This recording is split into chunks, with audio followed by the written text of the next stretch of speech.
Hey, what's up guys, Steven here and welcome to my unboxing and first look video of the Umi Rome. So sorry for being a bit late, but I was on the CES, a lot of work to do, but finally I get my hands on the Umi Rome. So it's a low budget phone, retails for €105 on eFox. You will find a link down below in the description, so make sure you check it out. And now let's get directly started, let's have a closer look at the phone and let's also talk a bit about the specs of it. So ladies and gentlemen, here are the specs of the Rome. So it's quite reasonable priced for the things you get. First of all, they claimed it's an HD AMOLED screen. I don't think so, so probably it's some cheap AMOLED screen because it's not looking so good. Also, it just looks like a normal LCD panel, so regarding the colors, the black tones and everything, so I'm not so convinced, but well, at least they said it's an AMOLED screen. Regarding the price, it's a little bit more expensive. They said it will be $90 maximum, but well, it's always with China products, they say something, the reality looks different. But let's have a look at the rest here. 5.5 inches, 720p resolution, so reasonable for the price. The MTK6753 octa-core processor, 1.3 GHz, not a high-end performer, but also not the lowest end, so it's quite okay for the price. 3 gigs of RAM, which is a bit of an overkill for the 6753, but will boost the performance a little bit. 16 gigs of ROM, 8 megapixel on the rear camera, featuring the Sony 179 sensor with a maximum pixel size of 13 megapixel. It also comes with a front flashlight, which I think is kinda useless, and a 2 megapixel front-facing shooter. Also the LTE band B3 in there, so this should work in Europe. And now guys, let's get directly started and let's unpack it. So let's jump right in guys, let's do the unboxing and there we go. Let's get started here with the main package. As you can see, Umi logo here in gold, backside, specs as we have checked out before. And let's open up the box, let's see what we can find inside. And well, here we have the smartphone, so let's get it out of the bag. So also the packaging here looks kinda cheap, and here you can see the backside Umi. It also came with a protector on the front side, but I removed it just for the video. Yeah, it's a very cheap smartphone, so it just comes with the basic accessories. We have here some kind of cardboard material which explains all the buttons and all the features of the smartphone, so a quick overview. Then here we have the charger, so let me give you a close look on that one here.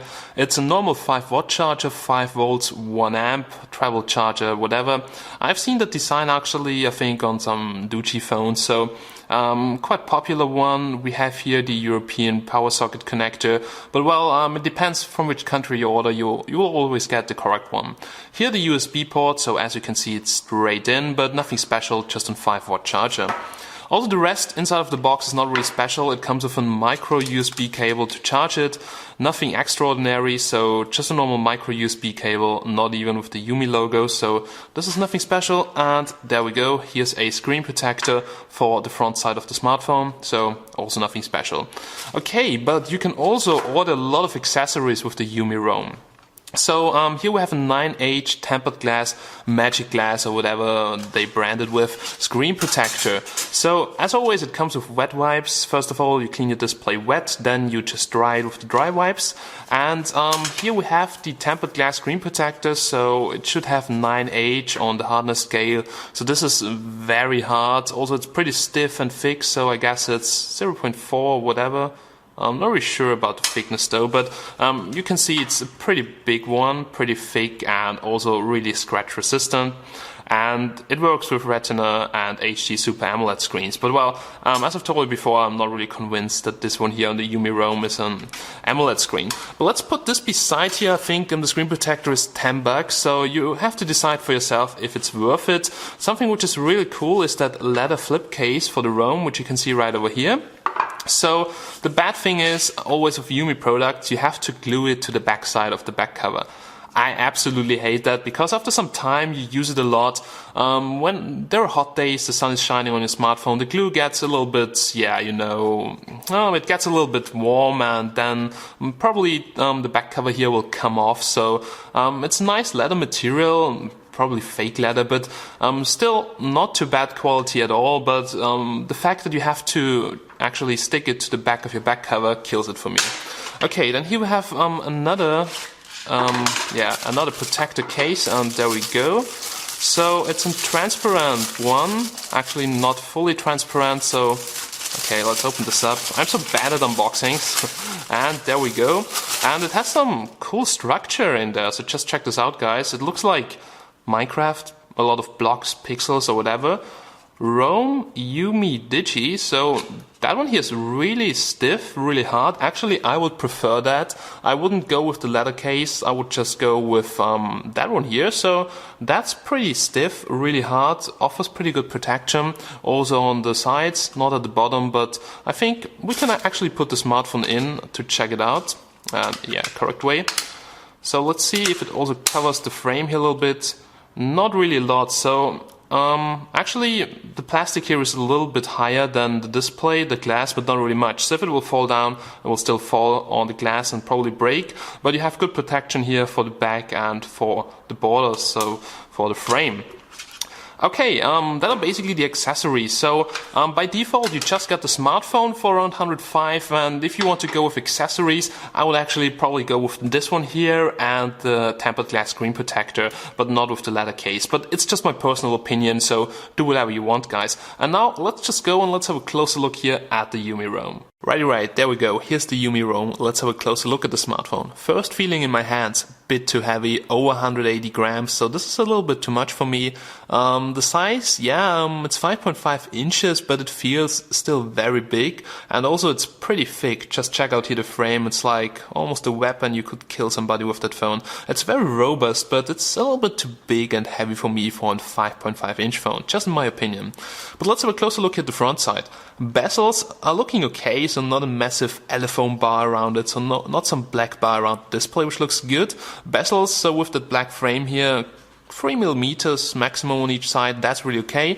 Bottom side, we have capacitive touch buttons and they have no backlight, so they're just silver reflecting the light. It's something I don't like too much, and also the rounded shape at the bottom, but well, that's the design of the smartphone. Either you like it or you don't like it. And here we have a little hole, which is the microphone, so it's not included in the frame, so it's actually here on the front side, which is kind of strange. Okay, the top side features the front-facing camera, unfortunately 2 megapixels only. And in the middle we have the earpiece, which is kind of small, but already the test code sounds quite okay. So on Viber, we have here, for instance, the front-facing LED flash, which is kind of small and looks crappy in my opinion, but we'll test it out a little bit later. Then now let's come to the back side. So here we have a dual LED flash, but you see it's horizontal, not vertical, something I haven't really seen on a lot of smartphones. We also have here the rear camera featuring a Sony sensor IMX179, 30 megapixels maximum, 8 megapixels native, something like that, at least on the datasheet. We'll later check it out in the camera application. Umi logo, Rome here at the bottom, and you wouldn't think that the back cover here is removable, but yes it is. But before we do it, let's have a closer look at the frame. Right side of the frame, we have here the power button. Well, that's not so nice, so it's sliding up and down, feels pretty strange, and it's kind of small and thin. Volume rocker, it's a little bit more stiffer, but yeah, still feels also a little bit strange, a little bit cheap. But while the phone is also very cheap, the frame itself, it's a metal frame and feels very comfortable. It's also really hard. You can also see that the back cover here is has some pretty nice shapes. Actually, it's like the opposite of a Galaxy S6 Edge. So you see it's a bit curved here on the outer edges, gives it a better feeling in your hands. Then let's check out the top side. Here we have the 3.5mm headphone jack and nothing else, no IR blaster, no top microphone. And here on the bottom side we have something which looks like a dual speaker layout, but nope, I guess single speaker again on the left side here, which is actually the right side. And here we have the micro USB port, so no USB Type-C, just like on other Umi phones. But yeah, that's it. That's the phone here from the outside. Something I always forgot to mention is the screen. So it's an HD resolution screen and they say AMOLED. Now, well, there was a black wallpaper on there, and the black tones, just at the first look I said, this can't be an AMOLED screen. I'm not really sure. Usually there are always 1 or 2 specs from Umi which are not really true, and I think this time, display, I mean, it looks like a normal LCD panel to me. It could be an AMOLED screen, don't count me if I'm wrong, but I'm not really super excited about the screen. Okay, then let's remove the back cover, let's check this out. So there's a little slot here at the bottom, and you can go in there with your fingernails and just peel off the back cover. Back cover, yeah, very thin, made out of plastic, no NFC antennas, nothing inside, so very basic phone. The battery is removable, which is good, so we can quickly check it out, and here it is, Umi branding. Oh my god, this is absolutely thin. Reminds me of the Umi hammer.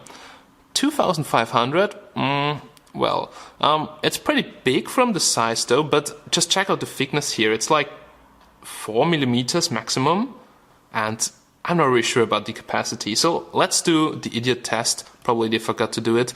And let's peel off that sticker here and let's check out if there's some milliamp sticker under. Nope, actually not. On this time there is nothing under the sticker, so I think they learned from the Umi hammer where they faked the battery, but I'm not really sure if this is really 2500. We'll for sure test it and I will let you know what the results are, but so far as I can see, yeah, it could be 2500, but I don't think so. Okay, now let's have a closer look here at the other internals, and we have here basically a plastic frame on the inside. And we have an outer metal frame. You can still see the aluminum here through that sticker.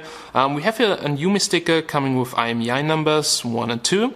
Then here we have the music box. So this is actually the rear speaker, and you can already see there's only one speaker. So here on the right side there is no speaker. And yeah, that's it, guys. We have here the micro USB port also. At the top here we have the SIM card slots. It's a dual SIM phone.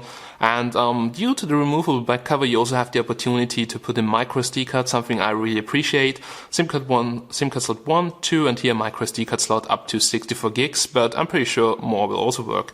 The antennas here also labeled and looks pretty solid from the inside, but now I will just put the battery back in, also the back cover, and then let's just start the smartphone and let's check out what we can find in the Android operating system. So there we go. And there we go. So we're now here in Android 5.1 on the Umi Rome. Let's check everything out. So as you can see, it's a little bit customized. So we have a different icon here, but that's basically it. So it's very close to stock Android 5.1. Then let's go here to the settings. Let's check out what we can find here. Wi-Fi. So the Wi-Fi signal to all the routers here looks pretty okay. I'll now just quickly try to connect. So I'm now connected to Wi-Fi, here you can see it, and well, the Wi-Fi connection is okay but not really good. So you can see signal strength good, 48 Mbits, but in order to get a good signal and download all the applications with full speed, I have to move a couple of meters to the right. And now it also lost the other router, so Wi-Fi could be a little bit better in my opinion. Okay, so here on the more you can see there is no NFC, there is no hotnod inside, so it's really just a very basic smartphone. Here on the display you can see there is mirror vision inside in case if you need it, but that's it, no sensor calibration. We can have a look at the storage. The good thing is Umi ships out with one big partition. That means it's not splitted, it's the 16GB model, and straight out of the box you have 11.5GB available. I've just installed some applications and yeah, so you end up with 11.5.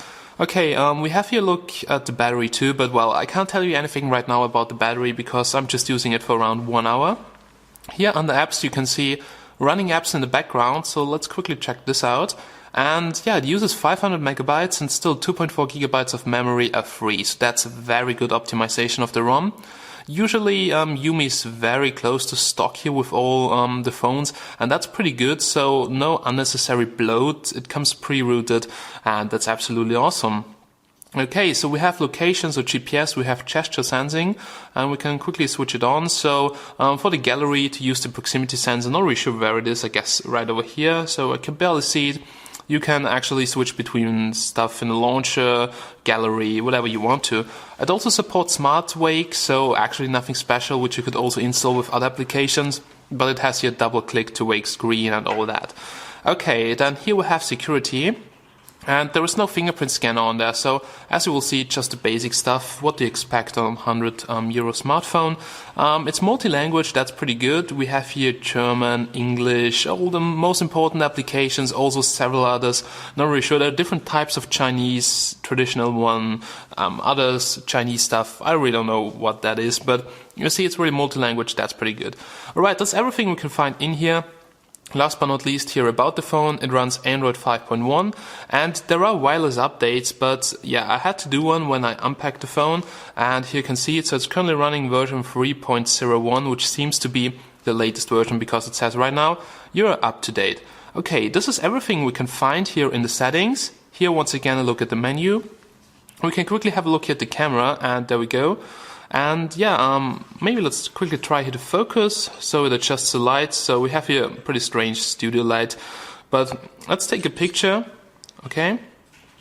And looks pretty okay at the first look, but for sure we're going to check it out on the computer too. Actually, what I wanted to see is how the Oh, the front-facing camera looks a little bit washed out and a little bit zoomed in too, so 2 megapixels is probably really crappy. And oh my god, it looks shitty. But let's try to capture a photo here with the LED flash, and there we go. And okay, so the LED flash, probably when it's completely dark it makes a difference, but right now it's absolutely useless, and I've also seen stronger front-facing LED flashes, so yeah, it's nice to have, but not really a great feature. Alright, so you see it comes pre-routed because SuperSU is pre-installed, it comes with the latest version of the Google Play, so actually you're just ready to go. You unpack the phone, you put in your SIM card, and then you can already use all the features. So I'll now test the phone a little bit, so for the next 2 days, and I'll try to bring you the review very soon, but we have so many devices right now, so please be a bit patient, guys. Anyway, thanks for watching this unboxing. You will find it on eFox Shop, link down below in the description. Don't forget to like this video, leave a comment down below, and subscribe to see more videos and help us growing. Thanks for watching, have a nice day, and bye bye.